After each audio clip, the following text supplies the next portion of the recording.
In the heart of a bustling city stood an old stadium, once the jewel of the neighborhood, now only a whisper among the new skyscrapers. Its splintered seats and faded lines on the track spoke of a forgotten glory.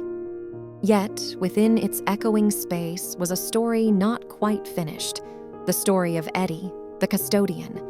Eddie was as much a part of the stadium as the very stands he swept each day. His weathered hands had touched every inch of the place, his feet tracing the same rounds along the track that champions once ran. He knew every creak of the wood and every echo under the high, arched roof. To Eddie, the stadium was alive, breathing with the memories of roaring crowds and determined athletes. He remembered the days when the stands were a kaleidoscope of color and cheer, a chorus of hope and triumph. The city, however, had moved on, and the stadium stood like a sentinel to a time long past.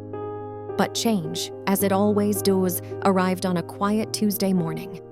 As Eddie pushed his broom across the row C, he noticed a group of children peering through the fence. Their eyes were wide with curiosity, their whispers a crescendo of excitement. Day after day, the children returned, and Eddie, with a twinkle in his eye, decided it was time for the stands to come to life once again. He approached the school nearby, offering the stadium as a place for children to play and learn about the sports heroes of yesteryear. Eddie's proposal lit a spark.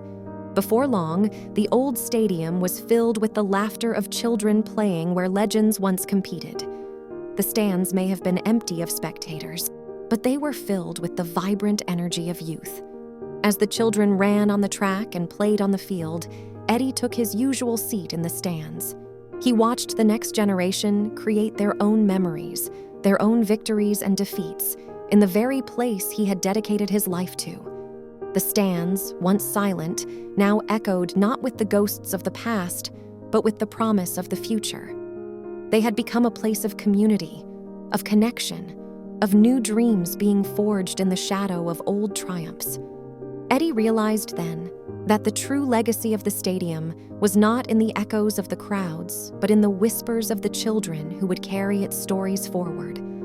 The stands were no longer relics of what was, but scaffolds of what could be. In the twilight of his years, Eddie became not just the keeper of a stadium, but the guardian of its rebirth.